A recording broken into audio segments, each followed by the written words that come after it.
2주 동안 쉬었네요. 예, 본의 아니게. 한 주는 설날, 한 주는 제가 병원에 있는 동안에 쉬었습니다. 이제 다시 요한복음 16장으로 들어가겠습니다. 오늘은 16장 12절로 24절까지 보도록 하겠습니다. 제가 한 절, 여러분이 한 절, 하나님 말씀을 교독합시다. 내가 아직도 너희에게 이를 것이 많으나 지금은 너희가 감당하지 못하리라.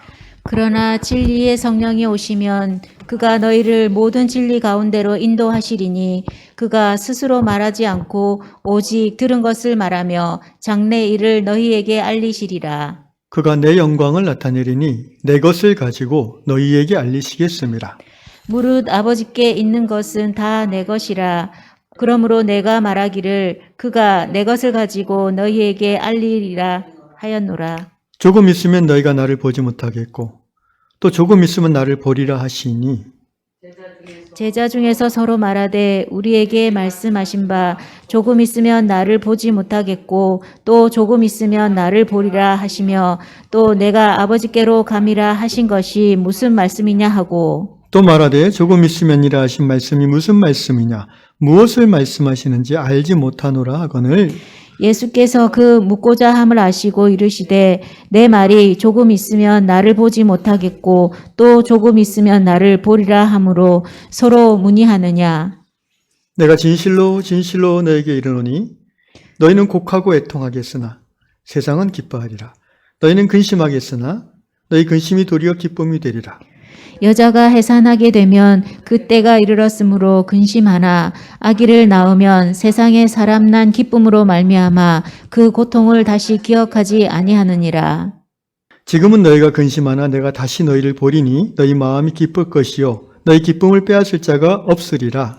그날에는 너희가 아무것도 내게 묻지 아니하리라. 내가 진실로 진실로 너희에게 이르노니 너희가 무엇이든지 아버지께 구하는 것을 내 이름으로 주시리라. 다 같이 지금까지는 너희가 내 이름으로 아무것도 구하지 아니하였으나 구하라. 그리하면 받으리니 너희 기쁨이 충만하리라. 아멘. 내가 아직도 예수께서 제자들에게 지금 6월절 마지막 만찬 이제 내일 그날 밤늦게 체포돼서 예수님은 내일 밤 아침 십자가 지고 골고다 언덕을 피 흘리며 올라가야 됩니다. 그리고 아침 9시경에 양손과 발에 못이 박힌 채 십자가에 달려 죽음을 맞이해야 되는 것을 이제 염두에 두고 예수께서는 마지막으로 제자들에게 유다를 뺀 11명의 제자들이죠. 제자들. 여러분 성경에서 예수께서 제자들에게 말씀하셨다는 것은 오늘 우리의 입장에서는 교회에 말씀하셨다라고 이해해야 됩니다. 왜냐하면 교회는 곧 제자 공동체이기 때문입니다. 그러므로 내가 예수 제자임을 고백하는 사람이라면 이 말씀은 나에게 그리고 나를 위하여 하시는 말씀이다 라고 받아들일 때에 주님의 말씀이 더 생생하게 다가올 것입니다. 내가 아직도 너에게 이를 것이 많다라고 하셨어요. 시간이 없죠. 또 시간이 없을 뿐 아니라 너희가 감당하지 못할 것이기 때문에 얘기를 지금 안 한다는 의미도 있습니다. 너희가 감당치 못하리라. 어떤 얘기이기에 그렇게 말씀하실까요? 바로 내일 일어날 일인데 오늘 얘기해도 제자들은 감당하지 못한다는 거예요. 그게 뭐예요? 예수 십자가 죽음이죠. 더 나아가서 부활하심이고 더 나아가서 승천까지. 그러니까 제자들은 감당할 수가 없는 거죠. 감당하지 못하는 것은 이해도 잘 못하고 말이야 알아듣겠지만 이해가 안 되고 왜 그러는지도 모르겠고 꼭 그렇게 해야 되는가라는 의문도 생기는 거예요. 그걸 감당치 못한다 이렇게 예수께서 표현해 주셨어요. 그런데 때가 되면 너희가 다 깨닫고 더 이상 질문하지 않을 거라는 말씀을 하셨죠. 23절 그날에는 너희가 아무것도 내게 묻지 아니하리라. 내가 진실로 너희에게 이르니 너희가 아버지께 무엇을 구하든지 내 이름으로 주시리라. 그날에는 이 날이 언제일까요? 공식적으로는 부활하신 예수를 배우는 날이라고 할 수 있고 또 부활하신 후에 승천하시다 성령께서 임하시는 그날이라고 궁극적으로는 얘기할 수 있겠습니다. 개인적으로는 예수를 믿고 죄사함 받아 성령을 받고 십자가의 구원의 모든 진리를 깨닫는 날이라고 할 것입니다. 그런데 지금 이 시점 6월절 마지막 만찬 십자가 달려 죽기 하루 전에 제자들은 3년 이상을 예수를 따라다녔지만 감당이 안 돼요, 이 얘기가. 그러나 걱정하지 말라 이렇게 얘기하세요. 13절에 진리의 성령이 오실 텐데 그가 너희를 진리 가운데로 인도하실 것이다. 진리란 뭐예요? 예수님의 말씀을 깨닫게 하신다는 거죠. 진실을 깨닫게 하신다는 거죠. 누가? 성령께서 말입니다. 그래서 성령을 가리켜서 예수께서는 진리의 성령이다 이렇게 얘기하셨어요. 그러니까 성령이 진리다라는 의미라기보다는 성령이 하시는 주 역할은 진리를 깨닫게 하시는 거다. 그래서 여러분 성경 말씀을 깨닫기를 원하신다면 성령의 도우심을 받아야 됩니다. 아멘. 성경을 읽기 전에 항상 성령의 도우심을 구하십시오. 그걸 이제 좀 유식한 말로 하면 성령의 조명하심, 비춰주심을, 그냥 우리의 눈이 어두우니까, 아무리 이 레드 전구가 좋아도 우리의 눈, 영의 눈이 어두우니까 문자는 이해하지만 깨닫지 못할 때가 많다는 거예요. 이 말씀의 the original writer, 원 저자가 성령님이에요. 믿습니까? 성령의 감동으로 기록했잖아요. 수십 명의 사람 저자들이 있지만, 그래서 그분의 이 루미네이팅, 조명해 주심이 있을 때 우리가 아하 하고 깨닫는 거예요. 성령이 오시면 그가 너희를 모두 진리 가운데로 인도하시리니 그가 스스로 말하지 않고 오직 너희 들은 것을 말하며 장래를 너희에게 알리시리라. 성령님은요, 겸손하세요. 그래서 스스로 하나님의 깊은 곳에 통달하시지만, 고린도후서에 나오는 말씀이죠. 그런데 스스로 자기 생각을 우리에게 전하시는 게 아니에요. 성령님은 항상 누구의 것을 말해요? 오직 들은 것을 말해요. 누구에게 들어요? 주님에게, 아버지 하나님에게 들은 것을 말해요.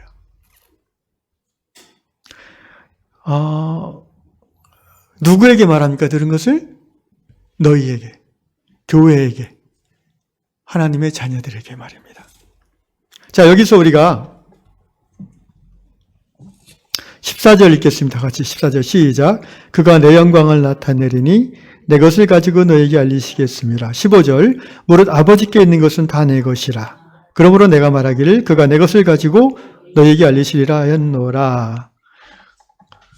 여러분, 삼위일체라는 단어가 성경에는 나오지 않지만 특별히 요한복음에 삼위일체 하나님에 대한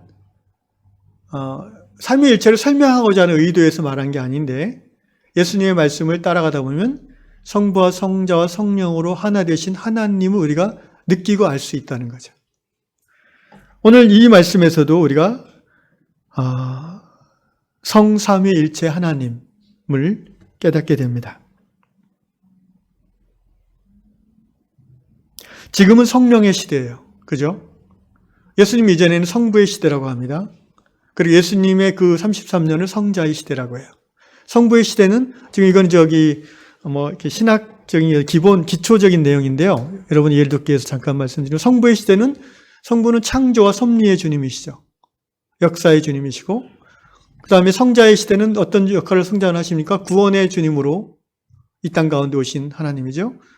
그 이후로 주님이 다시 오시는 그때까지가 성령의 시대요. 다른 말로 교회의 시대입니다.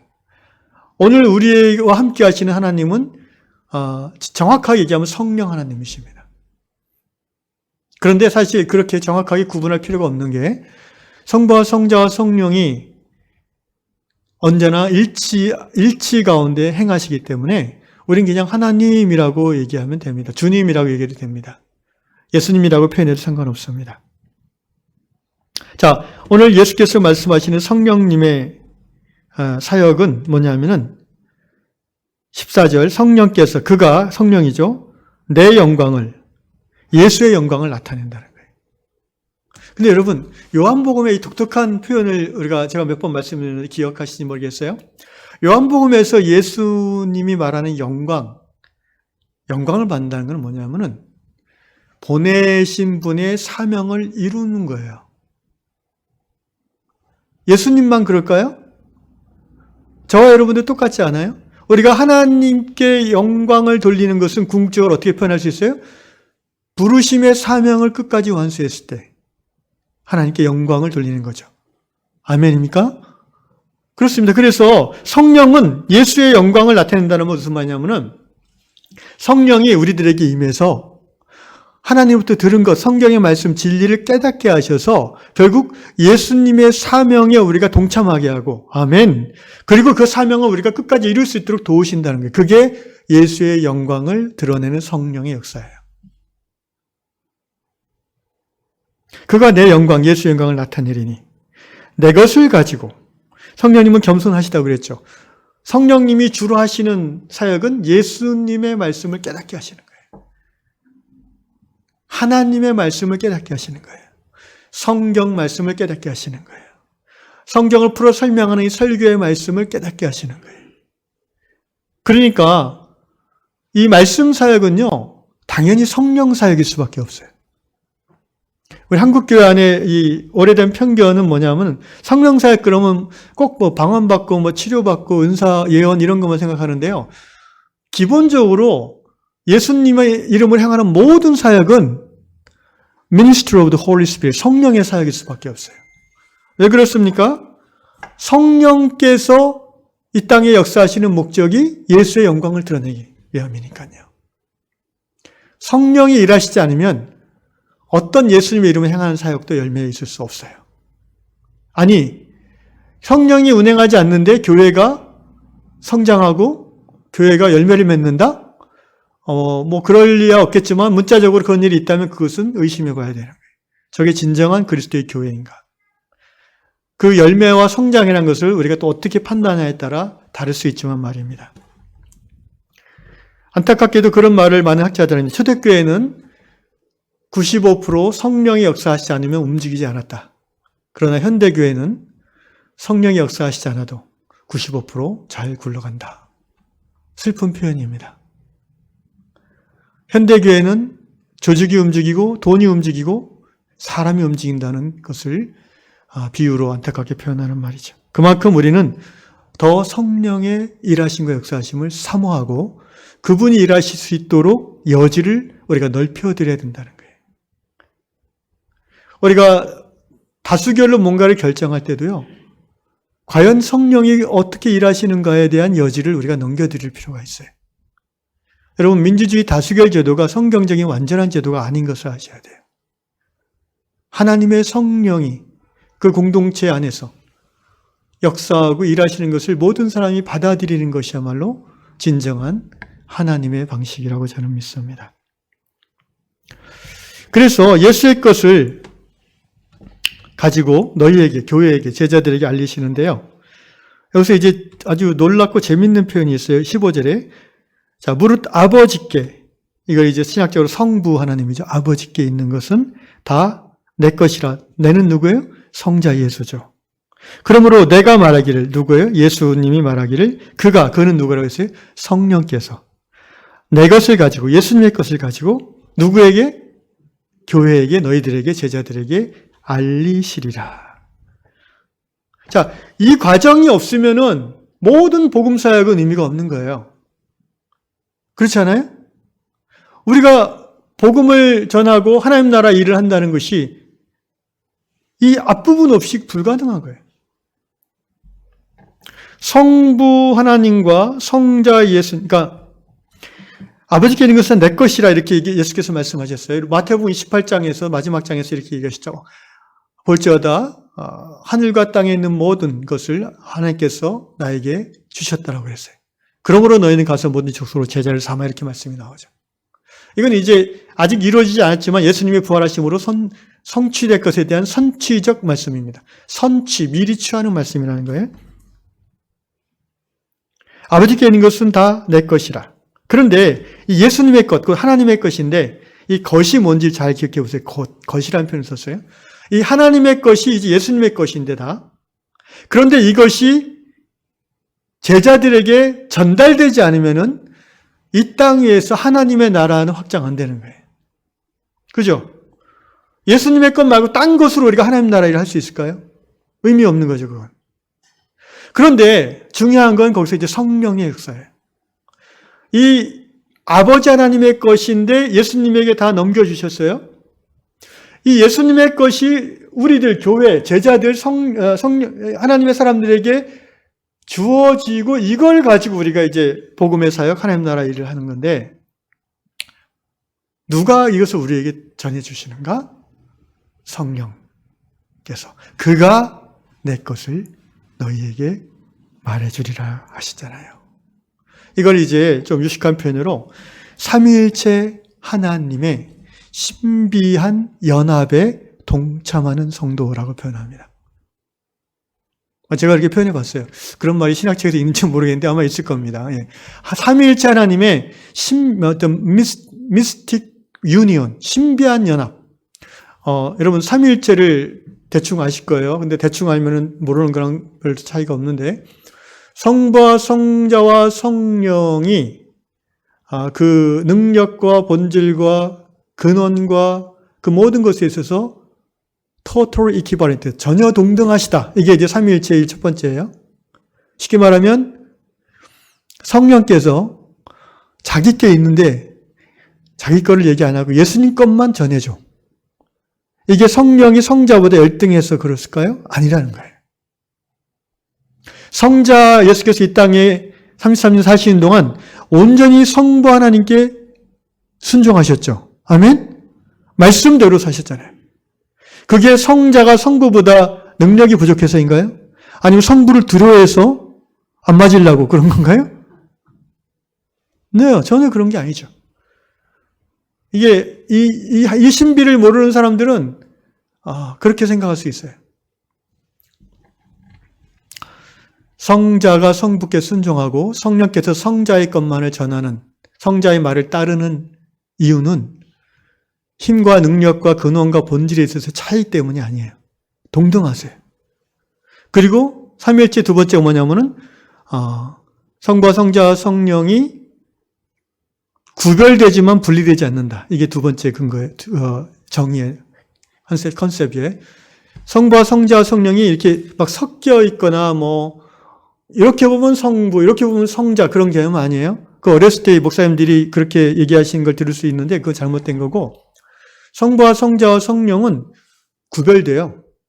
그러니까 인격적으로 다른 존재라는 거예요. 구별되는 존재라는 거예요. 성부가 있고 성자가 있고 성령이 있어요. 여러분 마태복음 3장 또 누가복음에 다 나오잖아요. 예수님이 사람으로 요단강가에 서 계시고 성부는 하늘에서 목소리가 들리시고 성령은 어떻게 해요? 비둘기 형체로 임하시고 구별되어 존재가. 그러나 중요한 것은 그게 포인트가 아니고 그래서 삼위예요. 삼위. 페르소나라는 헬라어를 쓰는데 이제 위격이란 이 삼위가 three in unity. 그게 트리니티예요. 영어로. 삼위일체. in unity란 말은 한 번도 구별되지만 분리되지 않는다는 거예요. 늘 하나라는 거예요. 항상 하나. 존재적으로 하나라는 의미가 아니라 관계적으로 그리고 어떤 그 기능적으로 있어서 늘 하나를 유지한다는 거예요. 그게 삼위일체입니다. 그러니까 성령이 성자보다 못해서 시키는 대로 하는 그런 의미가 아니라는 걸 아셔야 돼요. 성부와 성자와 성령은 이제 그걸 이제 페리코레시스라는 헬라어를 쓰는데 상호 침투라고 그래요. 언제나 서로 일치 가운데 깊이 사랑하는 관계를 누리시는 분들이에요. 그러니까 그게 어떻게 가능합니까? 왜냐하면 우리는 다 이해를 못해요. 왜냐하면 우리는 뭐라고 할까요? 두 분이 부부라서 서로 사랑하지요. 빨리 아멘 하세요. 늦게 하면 유심되니까. 근데 솔직히 부부 생활 오래 해보면 알겠지만 하나 아니라고 느낄 때가 많아요. 그죠? 왜 그러냐면 우리가 서로 사랑한다고 하지만 그 사랑이 불완전해서 그래요.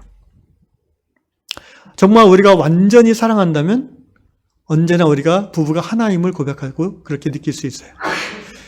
성부와 성자와 성령 하나님은 완전히 사랑하는 관계에 있어요. 그래서 그분들은 의심할 수 없이 하나예요, 항상. 그 성자가 심지어 육신 인간으로 생명이 끊어지는 위기 속에서도 그러나 아버지의 뜻대로 하시옵소서 라고 하나됨을 일치를 유지하는 거예요. 그렇게 쓰는 근거는 뭐예요? 성자는 성부를 사랑하세요. 자기 목숨보다 사랑하세요. 성부 하나님도 성자를 하나님의 목숨보다 사랑하신 거예요. 성령도 성자와 성부를 자기 존재 자체보다 더 사랑하세요. 이걸 우리는 사실은 표현은 이렇게 하지만 이해는 못해요.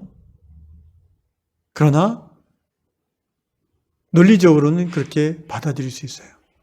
그래서 성부와 성자와 성령은 이게 삼위일체가 1 더하기 1 더하기 1이 꼴로 이런 개념이 전혀 아니에요. 기계적이고 수학적인 개념이 아니라는 거예요.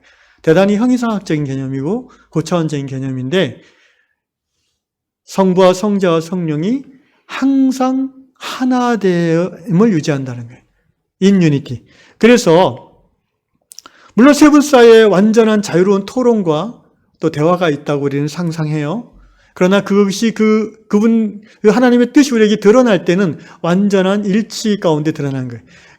예수님이 하나님의 말씀을 반대하거나 비판한 적이 한 번도 없어요. 그죠? 성령께서 예수의 말씀을 예수님이 이렇게 말했는데 나는 이렇게 말한다 이렇게 얘기한 적이 없는 거예요. 그러면 우리가 성경을 읽을 때 신약성경에서 예수님이 이렇게 얘기하셨어요. 그런데 여러분 시대가 바뀌었으니까 성령께서 이제는 이렇게 얘기하십니다 라고 얘기한 사람은 여러분 조심해야 돼요. 삼위일체를 받아들이지 않는 거예요. 그런 목사들이 꽤 있어요. 지금도 있어요. 성령께 들어서 전한다고 하면서도 사실은 적그리스도의 영을 통해서 전하는 사람이 많아요. 그걸 어떻게 분별합니까? 영분별, 성령으로 말미암아 이야기하는 건지, 여러분 제가 얘기하는 게 성령의 감동을 하는 건지 마귀의 감동을 하는 건지 여러분 분별하셔야 돼요. 그걸 분별할 수 있는 방식이 뭔지 아세요? 요한일서 4장에 나와요. 한번 찾아볼까요? 요한일서 4장에 보면 4장인가? 4장에 보면 똑같은 요한복음의 저자인 사도 요한께서 요한일서에서 이렇게 얘기하셨어요. 4장부터 읽습니다. 1절, 2절. 사랑하는 자들아, 영을 다 믿지 말고 오직 영들이 하나님께 속하였나 분별하라. 많은 거짓 선지자가 세상에 나왔습니다. 이로써 너희가 하나님의 영을 알지니. 자, 하나님의 영, 성령인 것을 분별하는 것은 이로써 알지니. 이가 뭔가 하면 이로써가 곧 예수 그리스도께서 육체로 오신 것을 시인하는 영마다 하나님께 속한 것이요 예수로 시인하지 아니하는 영마다 하나님께 속한 것이 아니니 이것이 곧 적그리스도의 영이니라. 사탄의 영이에요. 오리라는 말을 너희가 들었거니와 지금 벌써 세상에 있느니라. 그때 이후로 지금까지도 있어요. 사탄의 영, 적그리스도의 영이 역사하고 있어요.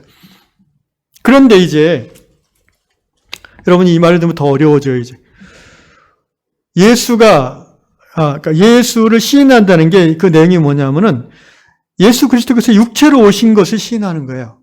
성육신. 요한복음 1장 1절 태초에 로고스 말씀이 계시니라. 이 로고스 말씀이 하나님과 함께 계셨으니 이 로고스는 곧 하나님이시니라. 그러면서 뭐라고 그래요? 이 로고스가 없이는 그 어떤 것도 창조되지 않았다고 그러죠. 그가 태초에 하나님과 함께 계시고 만물이 3절 그로 말미암아 지은 바 되었으니 지은 것이 하나도 그가 없이는 된 것이니. 그러니까 이 로고스가 바로 누구세요? 이 땅에 오신 로고스가 누구예요? 예수님. 요한복음 1장 14절 말씀이 로고스가 육신이 되어 우리 가운데 거하시며 우리가 그 영광을 보니 아버지의 독생자 예수죠. 영광이 은혜와 진리가 충만하더라. 자,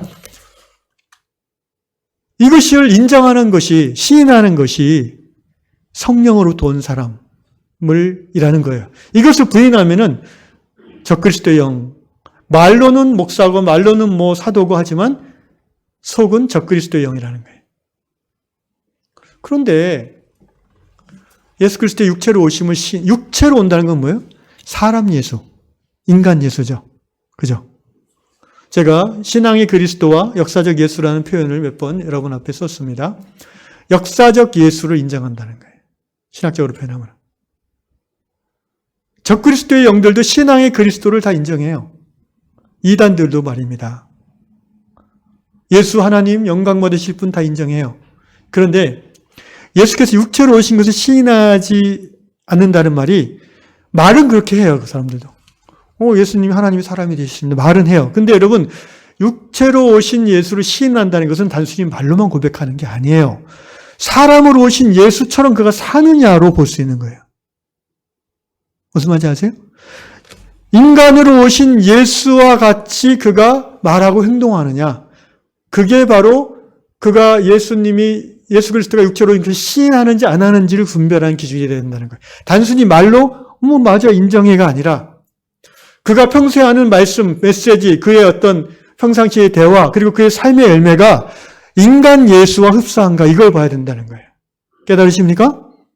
이거 굉장히, 굉장히 중요한 깨달음입니다. 저도 최근에 깨달은 거예요. 놀라운 깨달음이에요. 이게 없으면은 그냥 강단에 쏟아지는 메시지만 보고, 훌륭한 주의 종이다, 성령의 사람이다, 여러분 분별하기가 어려운 거예요. 근데 이제 메시지만 들어도 깊이 들으면 분별이 될 수는 있는데, 최근에 코로나 시대에 유명해진 어떤 좀 이상한 목사님이 있잖아요. 우리나라 대통령이 북한의 간첩이라는 등 그런 얘기하고, 그다음에 하나님 까불면 죽어 이런 얘기도 하고, 좀 이상한 사람이 있어요. 근데 그 사람이 정말 하나님의 성령의 사람인 줄 알고 따르는 수천 명이 있는 거예요. 또 최근에 이제 신천지라는 그 이단은 코로나 때문에 유명해졌잖아요. 뉴스에 의하면은 신천지 이만희가 영매니까 건드리지 마 이런 얘기도 있다고 하고, 그를 따르는 사람이 30만이에요. 이 사람들이 다 이 지식이 없어서 그렇게 헷가닥 하는 거예요? 말로는 다 그렇게 예수님을 인정해요. 그런데 보세요. 열매를 보세요. 정말 예수님의 말씀대로 그 예수님의 삶의 열매가 그 사람에게 드러나는 사람이고 교회라면은, 자, 예수님은 이 땅에 평화를 이루시는 분이죠. 하나님 나라의 생명과 정의와 평화, 그 열매가 있을 때 그가 정말 성령으로 듣고 말하는 사람이라는 것을 알 수가 있어요. 근데 그 입에서 나오는 말이 주로 이렇게 비난, 저주, 그다음에 막 싸움을 부추기고, 막 투쟁을 일으키고, 무슨 화염병과 뭘로 이렇게 주장하는 그런 것들은요, 우리가 분별해 봐야 돼요. 그거는 저 사람이 정말 말로는 예수가 육체로 오신 걸 인정하지만 저가 성령의 음성을 듣고 전하는 것인지, 아니면 적그리스도의 영을 듣고, 왜냐하면 그 열매가 분리하고 파괴하고 서로 싸우게 하잖아요. 몇 년 전에 어떤 대형교회가 아들에게 세습을 하면서 그 교회의 재정장로가 자살했어요. 아시는 분 알겠지만. 그리고 거의 1000명 이상의 성도들이 쫓겨났어요. 반대하니까 세습을. 조심스럽게 얘기합니다. 제가 이름은 얘기 안 해요. 그러니까. 과연 그 목사님과 그 세습하는 목사님이 성령의 음성을 듣고 행하는 것인가? 우리는 진지하게 생각해 봐야 돼요. 제가 여기서 결정은 안 합니다. 그러나 우리가 분별해 봐야 된다는 거예요. 성령의 음성을 듣고 정말 행하는 사람이라면 열매가 어떻게 수백 명, 수천 명의 사람들을 피눈물 나게 하고 쫓아냅니까? 그런 교회가 지금 한둘이 아니잖아요. 대형교회 중에. 자기 아들 아니면은 그 교회가 평안하지 않다는 그 성경적 근거가 뭔지 모르겠어요. 북한처럼 김씨 세습 왕조도 아니고 말입니다. 그렇잖아요? 기업체처럼 이씨 세습도 아니고 말입니다. 누구의 교회인가? 근데 이미 그 안에 있는 사람들이 분별력이 없어져 버린 거예요. 성령으로부터 듣고 전한다고 하지만 우리는 분별해야 돼요. 그 열매를 봐야 돼요. 육체로 오신 것을 인정한다는 것은 단순히 말로만 인정하는 걸 말하는 게 아니에요. 예수님처럼 살아가는 열매가 있는 거예요. 그 태도와 사람을 대하는 태도. 뭐 총회장 무슨 목사 어쩌고 해가지고 막 이렇게 거만하게 그런 태도로 예수님이 살았나요? 가난한 자, 병든 자를 대할 때 그런 태도로 대한 사람들이 예수 당시에 누구예요? 대제사장이고 예수님 십자가 못 박아 죽인 바리새인들이 그렇게 대했어요. 태도가 그랬어요. 예수님은 어땠어요? 가늠한 여인에 대해서 그렇게 얘기 안 했어요. 세리장 삭개오에 대해서 예수님은 그렇게 얘기 안 했어요. 삭개오야, 내가 너랑 친구가 되고 싶다 그랬어요. 오히려 권세 있고 힘 있는 사람한테 예수님은 뭐라고 그랬어요? 회개하라 그랬어요. 예수가 육체로 오신 것을 입으로 시인하는 것은 의미가 없는 거예요. 그 의미는 굳이 육체로 오신 것을 시인한다고 사도 요한께서 성령의 깨달음 가운데 전한 것은요, 그의 삶을 봐야 된다는 거예요, 삶을. 민수기에도 나오잖아요. 선지자가 그 열매를 보고 판단할 수 있도록 선지자가 참 선지자인지 거짓 선지자인지는 열매를 보고 분별해야 한다고 했어요. 약간 흥분했습니다. 다시 본론으로 들어가서. 자, 봅시다. 그래서 성삼일체 하나님의 이 신비한 연합에 성령으로 말미암아 우리가 참여할 때에 하나님 나라 사명 감당하는 예수께 영광 돌리는 삶을 살 수가 있는 거예요. 15절 무릇 아버지께 있는 것은 내 것이라 그러므로 내가 말하기를 그가 내 것을 가지고 성령께서 예수의 것을 가지고 너희 교회 제자들에게 알리시리라 하였노라. 자, 그런데 그래서 이제 성령을 통해서 우리가 예수님의 것 하나님 것을 받아서 하나님 나라 사명 감당할 수 있는 거예요. 근데 우리는 어떻게 하면 받을까요? 어떻게 하면 성령이 전해주시는 예수님의 것, 하나님의 것을 받을까요? 자, 생각해 봅시다. 우리가 하나님 나라 사명을 감당하기 위해서 필요한 것이 무엇일까요? 돈이에요? 뭐 돈도 필요할 수 있겠죠. 성경에 나오는, 제가 주일마다 요새 설교하는 신의 성품이 필요하지 않겠어요? 하나님 나라 사명을 전 삶을 통해 이루고자 하는 결단한 성도가 신의 성품이 전혀 나타나지 않으면 어떻게 해요? 관계 속에서 어떻게 하나님 나라 이루어갈 수 있어요? 그런데 우리가 그걸 이제 그러면 그 것들을, 신의 성품들을 우리가 받아야 되겠죠. 누구한테? 그건 원래 예수님의 것이잖아요. 신의 성품은. 하나님의 것이잖아요. 인간의 건 아니잖아요. 그거를 우리가 어떻게 받아요? 성령이 우리에게 전해준다고 했는데 그럼 우리가 어떻게 하면 전달받아요? 어떻게 하면 전달받아요? 기도해야죠. 제가 질문하는 건 항상 쉬운 거예요, 답이. 기도해야죠. 이건 제가 말한 답이 아니라 여기 본문에 나와요. 23절 보세요. 자, 23절 읽겠습니다. 시작. 그날에는 너희가 아무것도 내게 묻지 아니하니라. 내가 진실로 진실에 너희에게 이르노니 너희가 무엇이든지 아버지께 구하는 것을 내 이름으로 주시리라. 너희가 구하는 것, 기도하는 것, ask, 기도하는 것을, 이 것이 앞에 그 것이에요. 거시기가 거시기예요. 네? 이 거시기가 이 거시기예요. 하나님 나라, 예수님이 했던 그 사명 이어받아서 십자가 하나님 나라 이루는 그 사명 감당하는 데 필요한 것들이에요. 신의 성품들이고요. 갈라디아서 5장의 표현대로는 성령의 열매들이에요. 아멘. 로마서 12장의 표현대로 하면 뭐예요? 로마서 12장에도 이제 은사의 목록이 나오는데, 로마서 12장의 표현대로 하면은 섬김의 은사. 하나님 나라 사명 감당하는데 섬김의 은사가 없으면 쉽지 않겠죠. 가르침의 은사, 위로함의 은사, 구제함의 은사, 다스림의 은사, 긍휼 베품의 은사. 장로가 돼가지고 다스림의 은사가 없으면 어떻게 해요? 그 일을, 하나님 나라 일을 효과적으로 못하겠죠.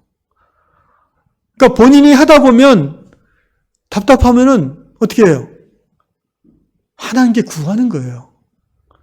예수님의 이름으로 주여 다스림의 은사를 주십시오. 제가 이거 없어서 못 해먹겠습니다. 이렇게 그러면 성령께서 어떻게 해요? 기다렸다는 듯이 주시는 거예요.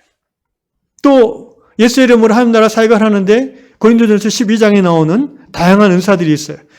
지식의 말씀, 지혜의 말씀, 믿음의 은사, 병고침의 은사, 능력 행함, 영분별의 은사, 각종 방언, 말함, 방언들 통역함. 가장 큰 은사는 뭐라고 그랬죠? 사랑이라고 그랬죠. 가장 큰 열매는 뭐라고 그랬죠? 사랑이라고 그랬죠.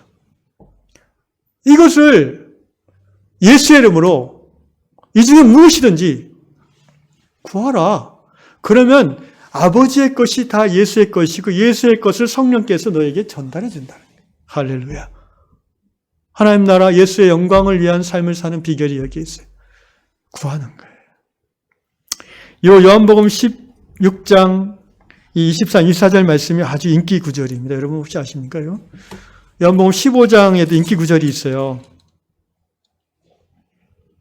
요한복음 15장에 보면 17절, 요것도 인기 구절이에요. 너희가 내 안에 거하고 내만이 내 안에 거하면 무엇이든지 원하는 대로 구하라. 그러면 이루리라. 이게 전후 맥락도 모르고 할 때든 구하라 그러면 주시리라 이러니까 굉장히 이걸 좋아하시는데 여기도 그러잖아요. 너희가 내 이름으로 구하는 것을 무엇이든지 내 이름으로 구하는 것을 주시리라 그랬잖아요. 그러니까 이 맥락을 전혀 이해 못하고 요것만 딱 꽂혀서 막 빨간 줄 긋고 밑줄 긋고 달달 외우면은 하나님 나라 사명 감당하는 데 필요한 것을 구하지 않고 하나님 차 좀 바꿔주세요. 이렇게 되는 거예요, 이제. 물론 그 차가 새 차로 돼서 하나님 나라 사명에 필요하면 하나님이 해주시겠지, 그것도. 그러니까 성경 말씀을 성령 안에서 깨닫고 구하는 게 중요하다는 거죠. 네 원하는 대로, 네 욕심대로 구하면 들어주신다는 의미가 아니에요, 이게.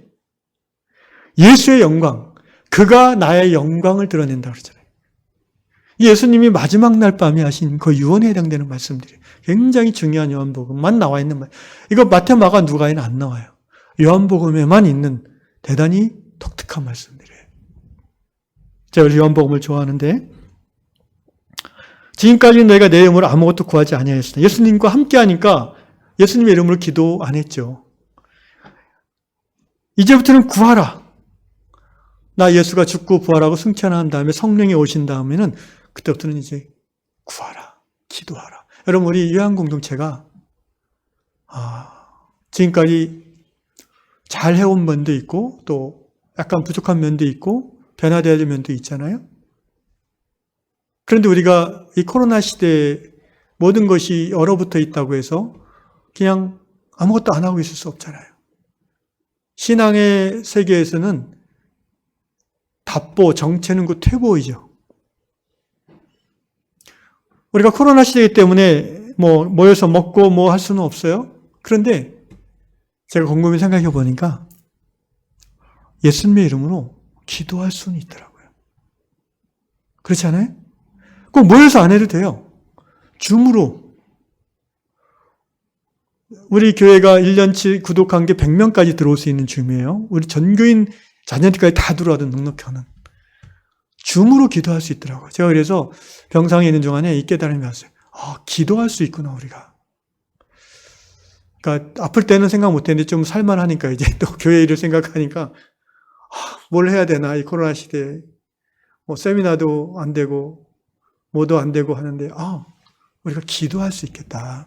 그래서 이제 제가 사순절 중에 기도회를 하려고 합니다. 예수의 이름으로 무엇이든지 내 이름으로 너희가 구하면 내가 들어주리라 하셨어요. 주겠다고 하셨어요. 우리 한 공동체가 이 코로나 시기에 예수의 이름으로 합심해서 구하는 이 일에 전심을 다할 수 있기를 주의 이름으로 축원합니다. 16절부터 22절까지는요. 이제 쉬운 내용인데 말이 좀 계속 반복돼서 어렵게 느껴질 뿐이에요. 간단히 설명하고 마치겠습니다. 자, 16절. 조금 있으면 너희가 나를 보지 못하겠고 또 조금 있으면 나를 보리라 하시니. 이해가 하시는 분이 있을 겁니다. 조금 있으면이 언제? 하루죠, 하루. 내일 아침 되면은 예수님 십자가에 달려 죽잖아요. 오후 3시, 금요일 오후 3시쯤 되면 이제 죽어요. 그럼 해지기 전에 그 동굴에 들어가야 되죠. 왜냐하면 해지면서 6월절이 시작되니까. 6월절이 시작되면 시체를 만지려고 하지 않죠, 유대인들은. 부정 탄다고. 그러니까 그래서 창으로 찌른 거예요, 로마 병정이. 죽었나 안 죽었나 빨리 죽이려고 확인하려고. 그래서 여러분 십자가에 달린 상태에서 무릎을 쇠몽둥이로 부수는 거예요. 빨리 죽게 하려고. 보통은 이렇게 빨리 안 해요. 근데 6월절 때문에 이런 거예요. 시신을 치우는 일을 유대인이 해야 되는데 유대인들이 안 하잖아요. 그러니까 쇠몽둥이로 그 무릎을 다 해서 십자가 이렇게 달려있는데 무릎뼈가 부러지면 이렇게 버티지 못하네요, 발로. 쿡 꺾이면은 이게 횡격막이 딱 결려가지고 숨을 못 쉬어서 죽는 거예요, 빨리 이제. 다 나름 이유가 있어요. 예. 예수님은 보니까 이미 호흡이 멎으신 것 같아. 로마 군인이 볼 때. 그래가지고 확인차 한번 푹 찔러본 거죠. 그러니까 그 피와 그 물이 섞였다고 그래. 이미 이제 혈장과 혈구가 분리되어 있는 상태인 거죠. 사망한 거죠. 그래서 이제 바로 그냥 내려서 장례를 치른 거죠. 내일이면은, 조금 있으면 내일이에요, 그게. 너희가 나를 보지 못하겠고. 무슨 말인지 아시겠죠? 제자들이 예수님을 살아있는 예수를 보지 못해요. 또 조금 있으면, 그게 언제? 이제 금요일날 오후에 돌아가셔서 주일날 새벽이죠. 3일 정도 지나면 나를 보리라. 부활하신 예수를 보리라. 이거 아주 쉬운 내용이죠. 예. 그런데 그 당시 이 말을 듣는 제자들에게는 이게 어려운 말이에요. 왜? 상상이 안 가고 들어본 적도 없는 일이니까. 우리한테는 쉬워요. 왜? 우리는 2000년 후에 다 보고 있으니까 이렇게. 역사를 아니까. 성경을 아니까. 17절 제자 중에서 서로 말하되 우리에게 말씀하신 바 조금 있으면 나를 보지 못하겠고 또 조금 있으면 나를 보리라 하시며 또 내가 아버지께로 가미라 하신 것이 무슨 말씀이냐고 또 말하되 조금 있으면이라 하시 모르겠다. 이게 뭔 말이냐. 막 수근수근 되니까 19절 예수께서 그 묻고자 함을 아시고 이르시되 내 말이 조금 있으면 나를 보지 못하겠고 또 조금 있으면 나를 보리라 함으로 서로 문의하느냐. 자 20절입니다. 같이 읽겠어요. 시작. 내가 진실로 진실로 너에게 이르노니 너희는 곡하고 애통하겠으나 세상은 기뻐하리라. 너희는 근심하겠으나 너희 근심이 도리어 기쁨이 되리라. 자, 진실로 진실로 요한복음의 독특한 표현이죠. 중요하다 이거예요. 이거 중요한 말인데 잘 들어.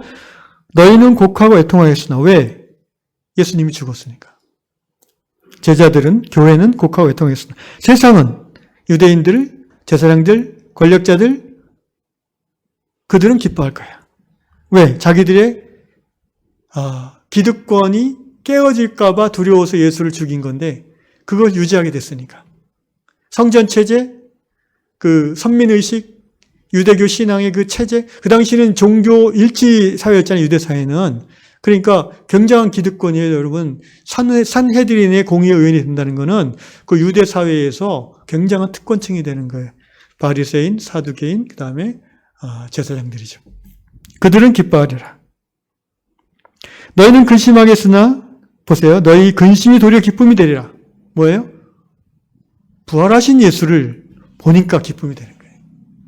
너희 제자들은 너희는 근심했지만 부활한 나를 보면은 그 근심이 더 큰 기쁨이 될 것이다. 여자의 해산을 이 비유해서 설명하셨어요. 여자가 해산하게 되면 그때가 이르렀음을 근심하나 아기를 낳으면 세상에 사람 난 기쁨을 말미암아 그 고통을 다시 기억하지 아니하느니라. 박지사님 그랬죠? 그 여성분들이 첫애 낳고 한 1, 2년 동안에는 절대 안 낳아 다시. 너무 힘들어. 그러다가 이제 키우는 것도 힘든데 애가 30살쯤 되면 어때요? 하나 더 낳아볼까 이렇게 슬슬. 그랬어요? 양지사님? 안 그랬어요? 이거 저런 하나님의 뜻으로 나왔구만. 그런 경우가 있어요 보통. 예, 제가 아는 어떤 분이 그러더라고요. 예수님 말씀 그대로예요. 아기를 딱 낳아놓으니까 그 생명의 기쁨이 너무나 커서 그 10달의 그 임신과 출산의 고통이 다 지워져 버린 거예요. 마찬가지로 예수의 십자가 죽음을 보고 근심하고 두렵고 떨고 애통하지만 부활하신 예수를 볼 때에 그 옛날의 근심과 애통은 다 사라지고 더 큰 기쁨과 감격과 즐거움이 넘쳐날 거예요. 이 기쁨은 세상이 뺏을 수 없는 기쁨인 줄로 믿습니다. 이게 바로 부활신앙이 주는 기쁨이에요. 여러분 진정한 신앙의 핵심은 부활신앙이잖아요. 부활신앙의 핵심이 뭐예요? 세 가지죠. 예수 육신으로 부활하셨습니다. 그리고 지금도 살아계십니다. 아멘? 두 번째 부활신앙이 뭐예요? 우리도 예수님처럼 부활할 것입니다. 언젠가. 아멘? 세 번째 부활신앙의 핵심이 뭐예요? 제가 작년에 말씀드렸는데 생각 안 나죠? 부활은 죽음을 이기는 능력이잖아요. 그러므로 부활신앙을 가진 자는 현실을 살아가면서 가장 큰 두려움인 죽음을 극복하는 힘을 얻는 거예요. 쉽게 말하면 죽음이 두렵지만 죽음에 먹히지 않는 거예요. 마침내 죽음을 능가하는 믿음의 결단과 실천을 행할 수 있는 거예요. 그게 바로 순교를 가능케 하는 부활의 믿음이죠. 고린도전서 15장에서 사도 바울이 선포한 거잖아요. 사망아, 너의 이기는 것이 어디 있느냐? 사망아, 너의 쏘는 것이 어디 있느냐? 없어졌다는 거예요. 왜? 그리스도께서 부활하셨느니라. 그 예수의 부활은, 그리스도의 부활은 그분의 혼자만의 부활이 아니라 지금 현재를 살아가는 예수 믿는 우리 모두에게 주시는 부활의 능력이 된다는 거예요. 그러므로 예수 믿는 사람은 영생을 얻었고, 예수께서 요한복음 11장 말씀하셨죠. 물론 나를 믿는 자는, 살아서 나를 믿는 자는 영원히 죽지 아니하리라. 죽지 아니한다는 말은 육체가 영원히 산다는 의미가 아니고 죽음의 지배를 살아있는 동안이나 죽는 동안이나 받지 않는다는 거예요. 할렐루야. 생명의 지배를 받는 거예요. 그래서 지금 살아도 영생하고 있는 거고요. 육신이 죽어도 여전히 영생의 한복판에 있는 거예요. 나의 존재, 나의 삶의 형태가 달라진 것일 뿐 부활신앙은 영원한 생명의 신앙인 것입니다.